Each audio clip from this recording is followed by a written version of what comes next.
गुरु और व्यक्ति की कहानी। एक व्यक्ति था, उसके गुरु एक सन्यासी थे। वह व्यक्ति दुनियादारी से ऊब सा गया था। वह अपने गुरु की तरह दुनियादारी छोड़कर सन्यासी बनना चाहता था। उसने अपने परिवार को यह बात बताई तो सभी ने मना कर दिया, यह कहते हुए कि हम सब आपसे बहुत प्यार करते हैं। फिर उसने अपने गुरु को यह बात बताई, परंतु साथ ही कहा कि उसका घर परिवार, बच्चे और पत्नी उसे संन्यास लेने नहीं दे रहे हैं, क्योंकि वह मुझसे बेहद प्यार करते हैं। गुरु ने कहा, यह किसी सूरत में प्यार नहीं है। गुरु ने उसे बहुत समझाया, पर वह व्यक्ति नहीं मान रहा था। फिर गुरु ने कहा, अच्छा ठीक है। गुरु जी ने उस व्यक्ति को मठ में ले गए।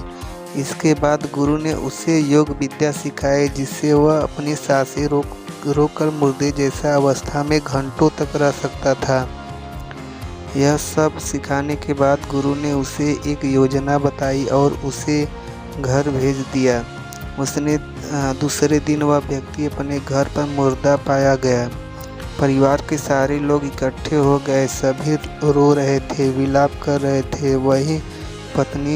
वहीं उसकी पत्नी सबसे ज़्यादा दुखी हो रही थी।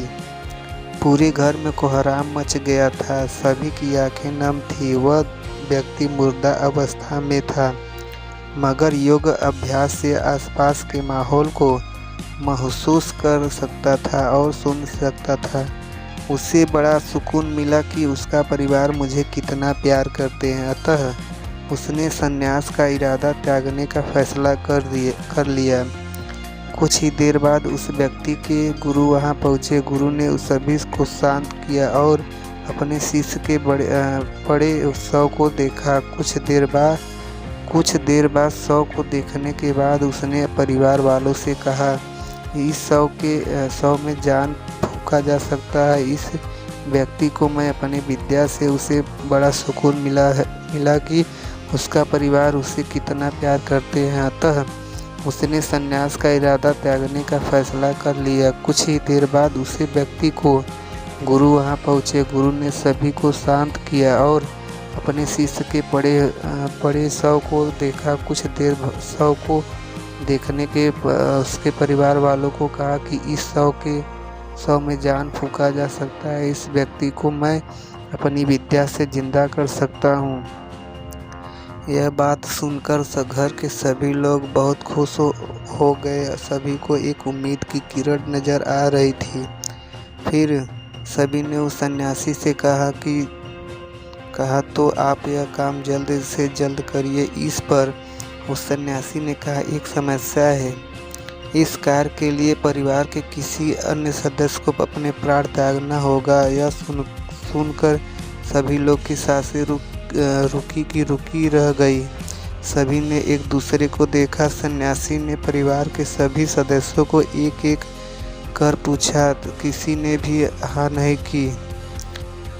सभी ने अपनी जान की जरूरत बताई और अपनी जिम्मेदारी भी। सन्यासी ने फिर उस व्यक्ति से पत्नी से कहा, अगर यह नहीं रहे तो तुम कैसे जियोगी।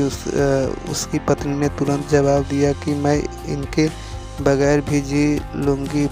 गुरु ने उस व्यक्ति के बच्चों से भी यही सवाल किया। उनका भी जवाब न ही थी। फिर यही सवाल उस व्यक्ति के माता पिता से किया। उनका भी जवाब एक ही था। इसके बाद गुरु उस व्यक्ति के शव के पास आए और बोले, हे व्यक्ति, तुम उठ खड़े हो। जब वह व्यक्ति उठ कर बैठ गया, फिर उसने गुरु से कहा ले जाने लगे। उसने अपने गुरु को रोका और गुरु से कहा, मैं भी अपने साथ चलता हूँ। अब उस व्यक्ति को समझ में आ गया था कि उसकी ज़रूरत उसके घर में कितना है। अब वह एक पल भी अपने घर में रहना नहीं चाहता था। इस कहानी हिंदी में यह हमें सीख मिलता है कि आपके होने न होने से किसी का ज़्यादा कुछ असर नहीं पड़ता है। अगर यह वीडियो आपको अच्छी लगी हो तो प्लीज़ एक लाइक, शेयर, कमेंट, सब्सक्राइब करना ना भूलें। धन्यवाद।